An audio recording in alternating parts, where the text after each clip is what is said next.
কই গেলাম মা? এই বাজারে ব্যাগ দুইখান নাও দেখি। আসছি বাবা। ও কি গরম রে পড়ছে বাবারে বাবারে বাবা, ছাতি ফাইটা যায় এমন গরম। এই বৈশাখের প্রথমে এমন গরম, পরে কি হবে কে জানে। ধরো ধরো মা ধরো।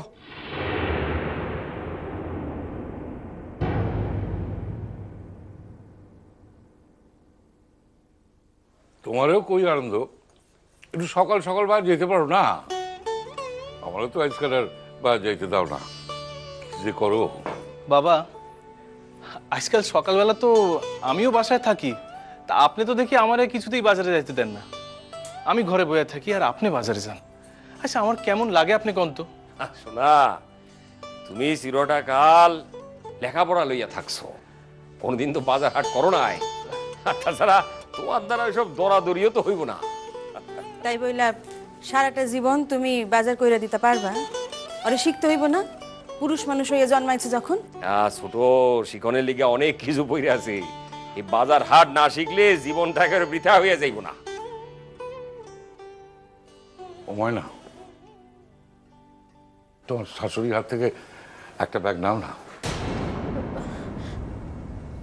মা, মা আপনি একখানা ব্যাগ আগে রেখে দিন না, পরে না হয় আরেকখানা ব্যাগ।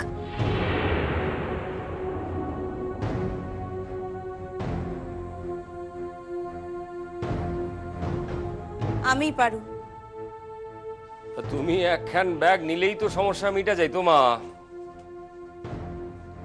ও ব্যাগ তো ধরবো না বাবা, আপনি তো মাছ আনছেন। কেন মাছ আনছে তো কি হয়েছে? জ্যাঠামশাই, ও তো আজকাল আঁশ নিরামিষ মাইনা চলে না। তুমি একজন সধবা মানুষ, এই সকল কথা তোমার শোনাও পাপ। অথচ তুমি সেই কাম খান করতেছো। স্বামী থাকতেও সকাল বিকাল একবেলা সিদ্ধ ভাত খাও। কত লোকই তো মাছ মাংস খায় না মা। দেখো ময়না, নিরামিষ খাওয়া খারাপ কিছু না, তোমার বয়স অল্প তো, এখন একটু প্রোটিন খাওয়া দরকার। তাছাড়া তুমি তো মাছ মাংস আগে খাইতা মা, ভালো লাগে না বলে সারিয়ে দিছো তা তো না। এখন আর আমার মন চায় না বাবা খেতে, তাই খাওয়াটা যার যার নিজের উপরে, সেখানে তো আর জোর করা চলে না। তো আমাকেও তো খারাপ লাগে মা। আনন্দ, মাছ মাংস তো মেলা দিন খাইছি, বাকি কয়টা দিন না খাইলে অসুবিধাটা কি? ঠিক কথা কইছেন দাদা। বাসায় একজন যদি না খায় তাহলে আমরা খাই কি করে? কোন দিকে? না না, এ তো ভারী অন্যায় পিসে মশাই। এ আবার কেমন দাঁড়া কথা যে আমি খাবো না বলে আপনারাও কেউ মাছ মাংস খাবেন না, এ তো ভারী অন্যায়। আরে তুমি তো তাই চাও ময়না, তাই চাও তুমি। না না, আমি তো চাই না। আর আমি যে চাই না সেটা সেটা তোমরা কদিন পরেই বুঝতে পারবে। ময়না, এই গত কয়দিন ধরে শুনতাছি তুমি খালি কথায় কথায় কও, কয়দিন পরেই দেখতে পাইবা, শুনতে পাইবা। কয়দিন পর কি এমন ঘটবো কও তো? আমরা কি দেখতে পাম, কি শুনতে পাম? খোলসা করে কও তো দেখি।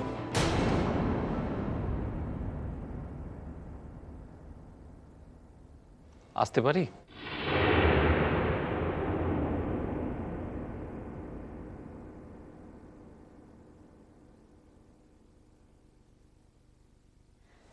ও তুমি এসেছো, এসো এসো।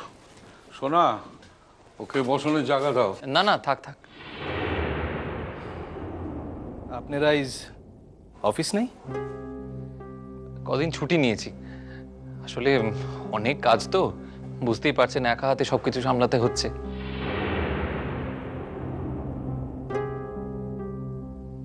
শুনেছেন তো বৌদির মুখে? শুনছি। কি কও তো? হ্যাঁ, সে কথা বলতেই এসছি। বাবা এবং আমাদের বাড়ির সবাই বলে দিয়েছেন যে আগামী 22 তারিখে আমাদের বাড়িতে একটা অনুষ্ঠান আছে, আপনারা কিন্তু সবাই আসবেন সেখানে। বাবা আসতেন নিজে, কিন্তু কি এর অনুষ্ঠান বাবা? ওনারা মানে উনি ওনার বিয়ার আর একখান রিসেপশনের ব্যবস্থা করছেন। ও তা হঠাৎ? না, হয়েছে কি আসলে বিয়ের সময় তো সবাইকে সেইভাবে বলা হয়নি। আর তাছাড়া নানা রকম ঝামেলা ঝঞ্ঝাটের ভেতরে মানে অনেকে আবার ঠিকঠাক করে খাওয়া দাওয়াও করতে পারেননি। তাই এই যেমন ধরুন দেখুন না, আপনারা আমাদের এত কাছের লোক, অথচ আপনাদের সবাইকে তো সেভাবে বলাও হয়নি। মানে তখন তো পরিচয়টাও জানতাম না। না ও, তা আমাদের যাওয়া হয়নি বলে আবার রিসেপশনের আয়োজন করছো? না না পিসে মশাই, শুধু আমরা নয় কো, এরকম বোধহয় আরো অনেক লোকজন আছেন। কিন্তু আমঘর যাওয়ার আশা কইরো না বাবা। তোমরা বিয়া করছো, সুখে থাকো, এটাই চাই। আমরা তো আর সকল জায়গায় এখন যাইতে পারি না, বয়স হয়েছে। এ বাবা আমরা না গেলে কেমন করে হবে মা? না মানে নার্গিস কত আশা করে বসে আছে, আমরা না গেলে কেমন করে হয়? কিরণমালা আশা করে বসে আছে, তা তুমি জানলা কি করিয়া?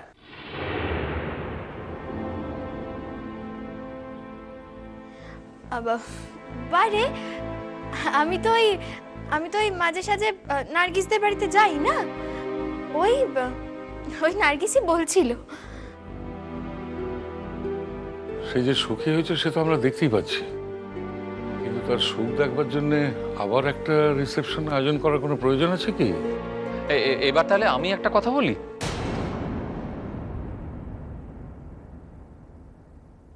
প্ল্যানটা আমারই। আপনাদের মেয়ের সঙ্গে কথা বলে এটা বুঝতে পেরেছি যে এই বাড়িটাকেই ও নিজের বাপের বাড়ি বলে মনে করে। আপনারাই ওর বাপ মা, ভাই বোন। তাই আমার বাড়ির লোকেরাও চান যে আমাদের আপনাদের মধ্যে একটা যাতায়াত থাকুক। তাদের বাড়ির বইয়ের বাপের বাড়ির মানুষজন একই শহরে আছে, এখানেই আছে, অথচ কোনো যাতায়াত নেই। এটা কিরকম কথা? তাই আমি আপনাদের সবাইকে নিয়ে, বুঝতেই তো পারছেন, এই শহরে আমার শ্বশুর বাড়ি, এটা জেনে তো আমার কম আনন্দ হচ্ছে না। বুঝছি। আপনারা সবাই আসবেন তো, বলুন না। বাড়ি বয়ে যখন নিমন্ত্রণ করতে এসেছো তখন সবাই না পারি কেউ না কেউ তো যাবেই। অনেক আশা করে এসছি কিন্তু আমি আপনাদের কাছে, দয়া করে আসবেন। আপনি কিচ্ছুটি চিন্তা করবেন না সৌম্যবাবু, আমি আপনাকে কথা দিচ্ছি, আমি এই বাড়ির সকলকে ধরে নিয়ে যাব। আর আমরা না গেলে তো অনুষ্ঠানটাই সার্থক হবে না। ব্যাস, বৌদি যখন কথা দিয়ে দিয়েছে না, আমার আর কোনো চিন্তা নেই, হয়ে গেল। বৌমা, হ্যাঁ দাদা। বাড়িতে জামাই আসছে, ভুলে গেলে নাকি? কদমটা নাই, কদমের নাতনি জামাই, আমরা তো আমাদের কর্তব্য ভুলতে পারি না। হ্যাঁ দাদা, আমি অহনি হেতেছি। আমার এখানে একটা কথা আছে। জামাই, এইখানে তোমার কোনো কথা খাটবো না, তুমি চুপ করে থাকো। অবশ্যই খাটবে, কথাটা বললেই বুঝতে পারবেন। কি কথা বলো? আমাকে জামাই নয়, বাড়ির আরেকটা ছেলে কি ভাবা যায় না?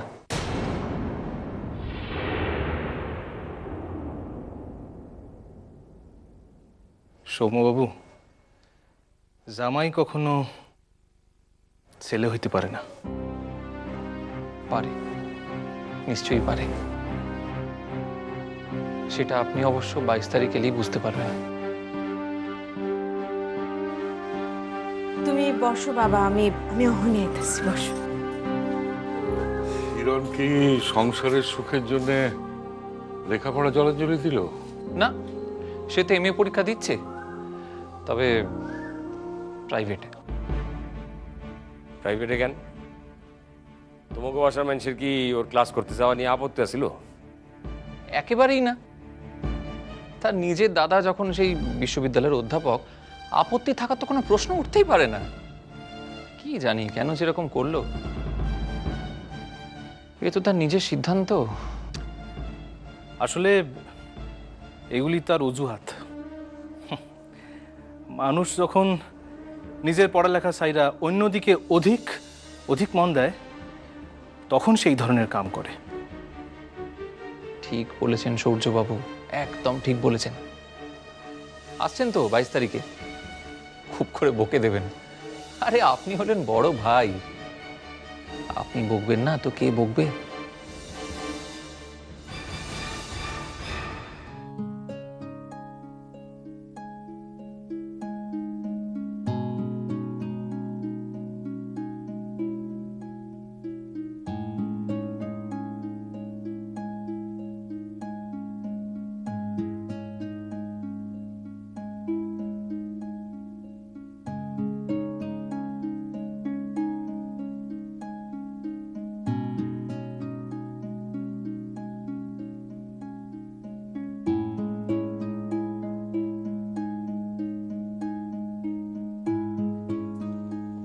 রঞ্জা, এই তো, ধরো ধরো ধরো ধরো, তাড়াতাড়ি এসো, ধরো।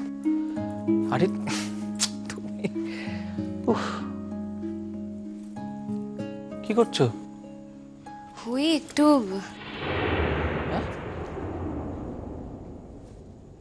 ও বাবা, এই তো বই খাতা খোলা আছে দেখছি সামনে, পড়াশোনা করছো? হ্যাঁ, আসলে কাল এখন পরীক্ষা আছে।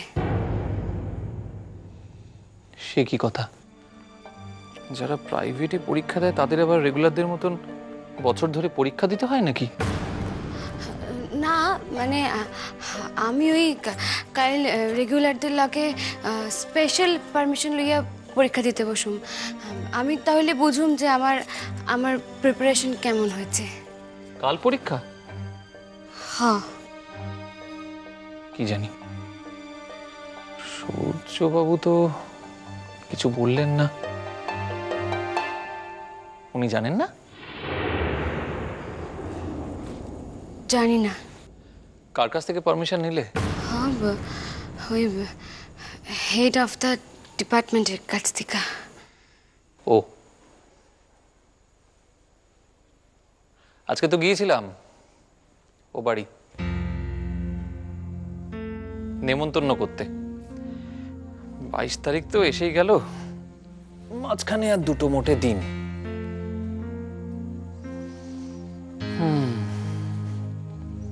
সবাই আসবেন বলেছেন, বুঝলে? কিছু বলছো না যে? তোমার বাপের বাড়ির লোকেরা আসবেন, তোমার সঙ্গে দেখা হবে এতদিন পর।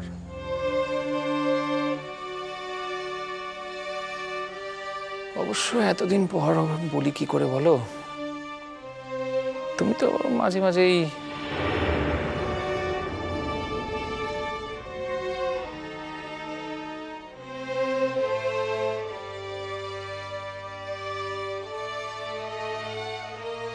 কাল তো তাহলে তোমার বেরোনো আছে রঞ্জা? হব পরীক্ষার লিগা। ঠিক আছে, তাহলে কালকে তুমি আমার সঙ্গে বেরিও, আমি তোমাকে পৌঁছে দিয়ে অফিস চলে যাব। না না মানে? কেন না কেন? না মানে পরীক্ষা তো অনেক পরে, তাই অত আগে যাবো না। কাল তো আমি একখান চাকরির ইন্টারভিউ দিতে যাইতেছি। আপনি কইছিলেন 22 তারিখের পর আমি যে কোনো জায়গায় যাইতে পারি, তাই।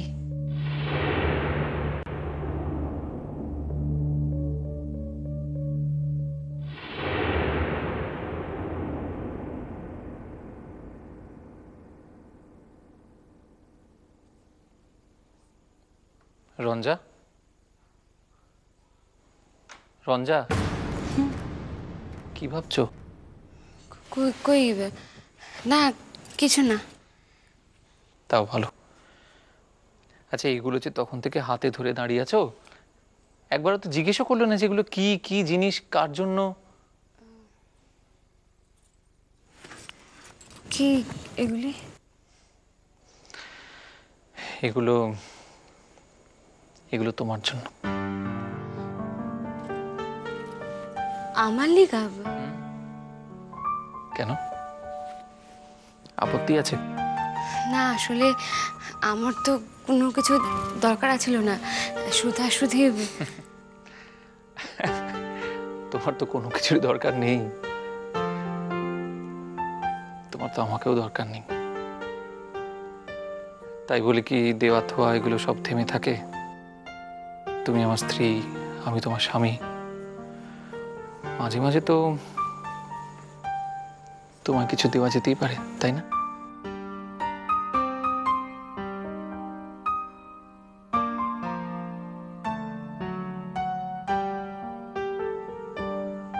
ভুল বললাম?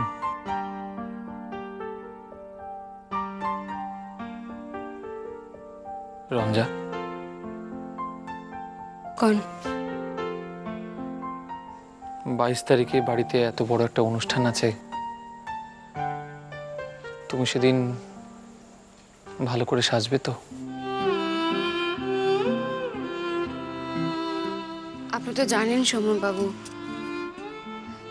যে আমি তেমন সাজগোজ পছন্দ করি না। কিন্তু আমি তো করি। ওই দিন পরবে বলে আমি শাড়ি এনেছি তোমার জন্য। হাজার হোক, তোমার বাপের বাড়ির লোকেরা আসবেন, তুমি সুন্দর করে সেজে তোমার স্বামীর পাশে হাসি মুখে ঘুরঘুর করবে।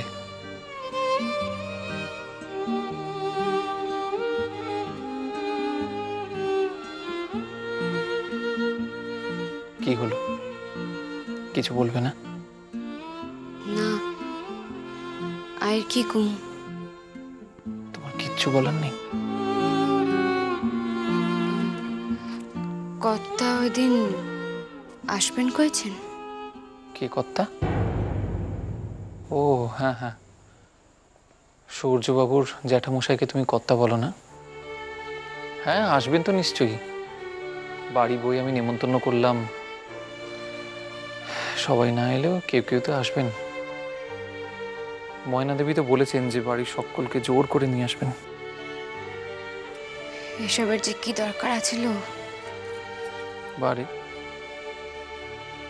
আমার বুঝি কোনো শখ টক নেই? তা থাকবো না কেন? আর শখ আছে বলেই তো 22 তারিখে রঞ্জন খান করছেন। তাই তো।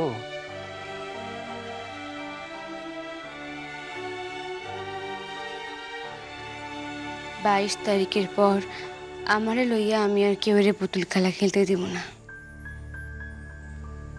চাকরি খান যদি হইয়া যায় তাহলে, কিন্তু যদি না হয় তাইলে হইবই। কি এমন কঠিন প্রশ্ন করব তারা যে আমি পারুম না?